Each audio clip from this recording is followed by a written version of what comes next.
लाखो लोकांना गोरगरीब शेतकरी शेतमजूर आदिवासी कामगार प्रत्येकाच्या घरामध्ये दिवाळी दरवर्षी साजरी झाली पाहिजे। अनेक वर्षापासून किराण्याची किट आमच्या महिला बहिणींना साडी चोळी ह्या दरवर्षीप्रमाणे एका गरीब कुटुंबामध्ये माझा जन्म झाला। गरिबीचे चटके काय असते काय परिस्थिती गरिबाची कशी दिवाळी साजरी करतात हे अजूनही डोळ्यासमोर आहे। म्हणून एक कर्तव्य म्हणून कुठलं इलेक्शन असो नसो राजकीय कुठला विषय असो नसो तरी आपलं कर्तव्य म्हणून गोरगरिबांच्या दिवाळी साजरी झाली पाहिजे तो पूर्ण माझा प्रयत्न राहते। आणि 2 लाख कुटुंबांना आपण दरवर्षी दिवाळी साजरी करतो। मोठ्या प्रमाणात घराघरापर्यंत ही किट पोचवल्या जाते साडीचोळी दिल्या जाते। त्याचप्रमाणे हनुमानगडी या ठिकाणी अमरावतीचं तीर्थक्षेत्र हनुमानगडी या ठिकाणी 151 फूट उंच ही बजरंगबलीच्या मूर्तीची इथे काम सुरू आहे। मोठ्या प्रमाणात 50 एकरामध्ये हा पूर्ण विकास आराखडा आहे। या ठिकाणी सुद्धा हजारो लोकांनी हजारो महिलांनी कामगारांनी युवकांनी सगळ्यांनी या ठिकाणी दीप उत्सव साजरा केला। दीप उत्सवाच्या माध्यमातून प्रत्येकाने या ठिकाणी एक दिवा लावून या ठिकाणी खऱ्या अर्थानं जसं अयोध्यामध्ये श्रीराम भगवंत जेव्हा 14 वर्षानंतर अयोध्यामध्ये आले तेव्हा दीप उत्सव जो झाला होता तो दीप उत्सव या ठिकाणी हजारो नागरिकांनी केलेला आहे। अयोध्यावरनं जे ज्योत जे आहे अखंड ज्योत ती आपण इथे आणलेली आहे। ते या ठिकाणी अखंड ज्योत लावलेली आहे। प्रत्येकाने आपल्या घरून तेलाचे 2 थेंब त्या ज्योतसाठी टाकावे। इथे सुद्धा लाईन लागली आहे।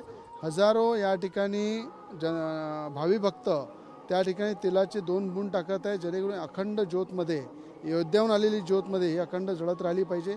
सगळ्यांच्या जीवनामध्ये सुख समृद्धी आनंद राहिला पाहिजे। सगळ्यांचे दुःख नष्ट झाले पाहिजे।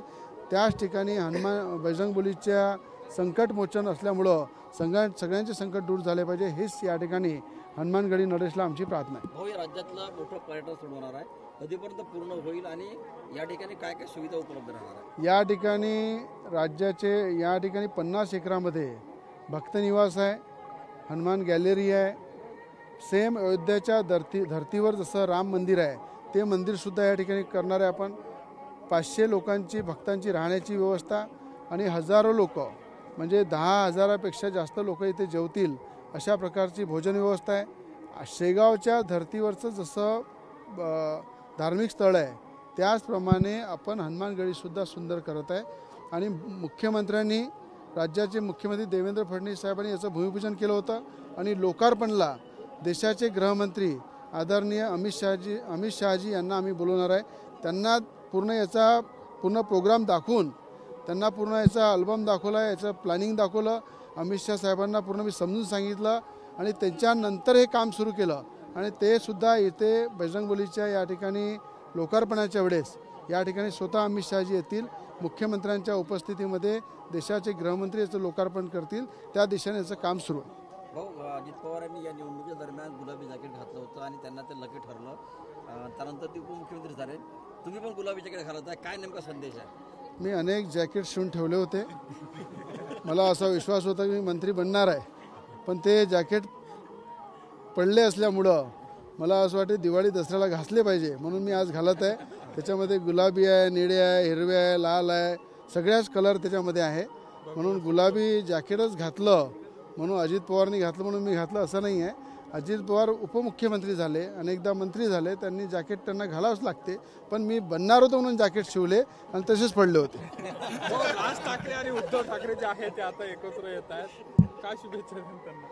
असं आहे की राज ठाकरे उद्धव ठाकरे एकत्र आले पाहिजे ही बाळासाहेबांची इच्छा होती। आज बाळासाहेब हिंदू हृदय सम्राट या नाही आहे सगळ्यांच्या हृदयामध्ये बाळासाहेब आहे पण ज्या बाळासाहेबांनी हिंदू विचाराला पुढे नेऊन काम केलं त्यांची मनापासून एकत्र होती। राज आणि उद्धव ठाकरे एकत्र आले पाहिजे पण बाळासाहेब नसताना हे एकत्र आले नाही। आता खऱ्या अर्थानं मजबुरीने आज एकत्र त्यांना यावं लागलं सत्तेसाठी। मला असं वाटतं की जसं प्रॉपर्टीच्या हिस्से वाटण्यासाठी काही भाऊ एकत्र येतात तसे राजकीय पुढे शिकण्यासाठी राजकीय सत्ता मिळवण्यासाठी हे दोघं भाऊ एकत्र आलेले आहे। जर एवढं आपुलकी असती तर मला असं वाटते बाळासाहेब ठाकरे असताना ते एकत्र आले असते। आज बाळासाहेबांची इच्छा अपुरी राहिली तेव्हा आणि आज ते गेल्यानंतर फक्त सत्तेसाठी एकत्र आले। ते एकत्र आल्यामुळं मुंबई मनपामध्ये काही फरक पडू शकतो काय वाटतं तुम्हाला? सगळ्यांना माहीत आहे राजकीय सोंग आहे आणि राजकीय सोंग संपूर्ण जनता उद्धव ठाकरेंचं सुद्धा जाणते. राज ठाकरेंबद्दलही सगळ्या जनतेला माहीत आहे. आज तुम्हाला माहीत आहे की उद्धव ठाकरे राज ठाकरेंचा चेहरा पाहणंसुद्धा पसंत करत नव्हते आणि उद्धव ठाकरेंचा चेहरा राज ठाकरे पसंत करत नव्हते. एवढी त्यांच्यामध्ये कटुता होती, एवढी वेगळ्या दिशेनं त्यांचा प्रवाह चालला होता की वेगवेगळे पक्ष त्यांनी स्थापन केले. आणि आज अचानक एवढं प्रेम काय? फक्त सत्तेसाठी. म्हणून कुठल्याही प्रकारे मुंबई महानगरपालिकेवर भाजपचा झेंडा फडकणार आहे. एक हाती सत्ता भाजपची येईल, भाजपचा महापौर होईल, याच्यात काही शंका नाही आहे. हे राज ठाकरे आणि उद्धव ठाकरेचं सोंग संपूर्ण महाराष्ट्राला माहीत आहे. निवडणूक याद्यांमध्ये मोठ्या प्रमाणात घोड आहे, त्यामुळे जोपर्यंत निवडणूक याद्या दुरुस्त होत नाही तोपर्यंत निवडणूक घेऊ देणार नाही असा इशारा जो आहे तो आज राज ठाकरेंनी दिलेला आहे मुंबईमध्ये. तुम्हाला काय वाटतं, निवडणूक याद्यांमध्ये खरोखर घोड आहे? निवडणूक आयोगाने हे याद्या दुरुस्त करायला पाहिजे. असं आहे, मला वाटते लोकशाहीमध्ये आपण पाहिलं की अनेक ठिकाणी भाजपची सत्ता आहे. लोकांनी लोकशाही पद्धतीनं मतदान केलं. आता अनेक ठिकाणी अनेक राज्यामध्ये त्यांची सत्ता नाही आहे, तर त्या ठिकाणी पण इलेक्शन मशिनीचा घोड असायला पाहिजे काय? आज नवनीत राणा एवढ्या अमरावती जिल्ह्यामध्ये एवढ्या काम करत असताना महाराष्ट्रामध्ये देशामध्ये त्यांचं नाव होतं, पण त्या ठिकाणी त्यांना पराभव भोगायला लागला. तेव्हासुद्धा इलेक्ट्रिक मशीना होत्या, तर लोकशाही पद्धतीने त्यांचा पराभव झाला. लोकशाही पद्धतीने आम्ही पराभव स्वीकारला.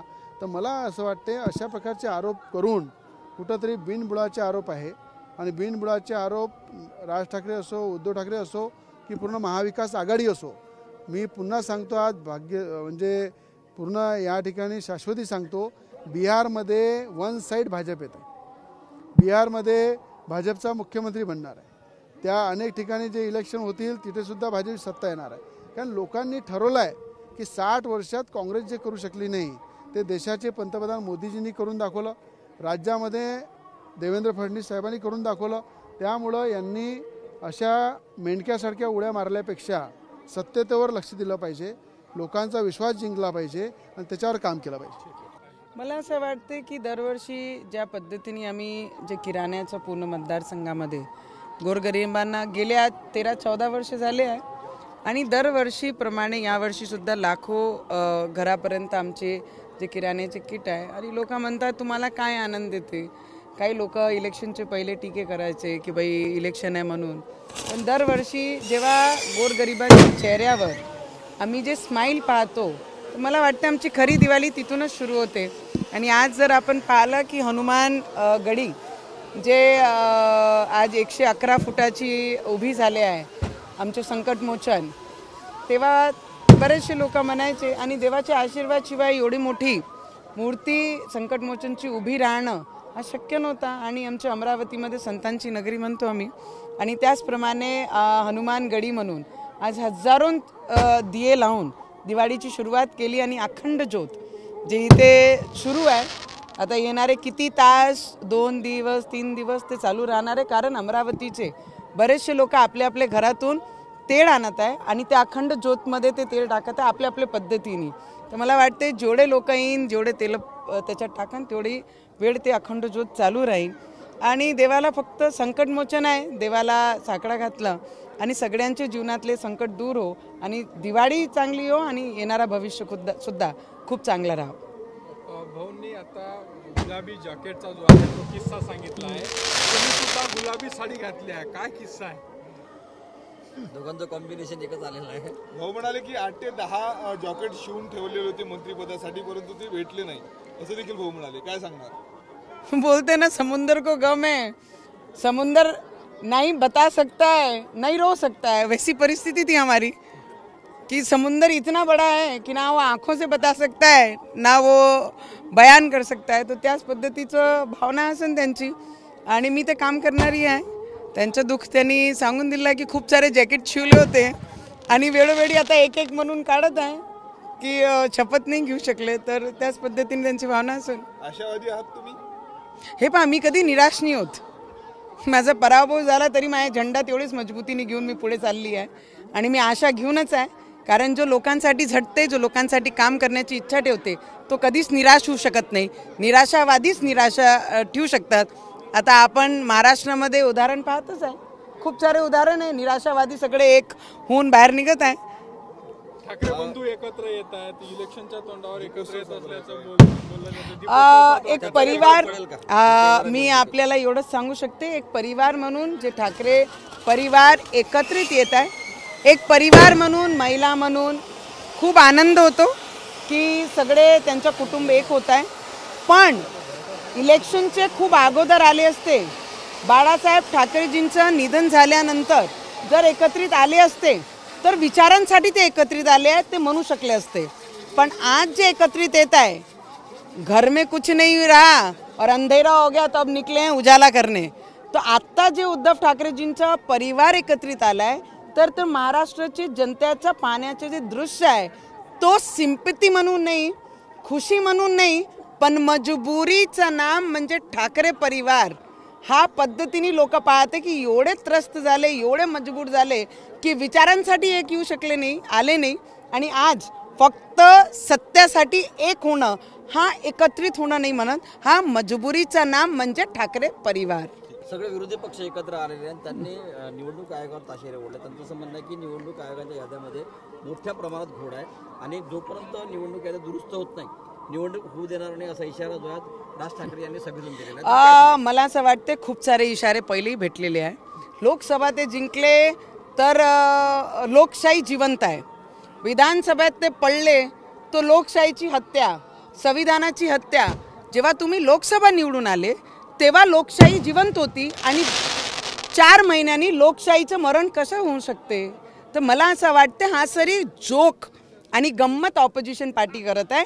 स्वतःच्या आतमध्ये झाकून लोकांसाठी काय केलं पाहिजे, शेतकऱ्यांची मदत कशी केली पाहिजे होती, लाडकी बहिणांना कसे बाहेर येऊन भाऊ म्हणून त्यांना मदत केली पाहिजे होती, या महाराष्ट्रामध्ये इन्फ्रास्ट्रक्चर कसं केला पाहिजे होता, त्यावर न बोलताना चोरी हा विषय, मत चोरी केली, मन इलेक्शन कमिशनवर आरोप करणं, हा सगळं जे घडलेलं आहे हा काँग्रेसनी गेल्या 70 वर्षापासून हा त्यांनीच केलेला. आज नवीन काही सरकार बसलेली नवीन योजना नहीं है. तो मला वाटते चोर को पता होता है कि उसके अंदर कितना गहराई है. तो ऑपोजिशन ने बताना नहीं कि तुमने कितनी चोरियां की हैं. तो हम भी बोल सकते, आम्ही सांगू शकतो लोकसभामध्ये तुम्ही आमचे मत चोरी केले आणि म्हणून आमच्यासारखे लोकांचा पराभव झाला. Okay, thank you.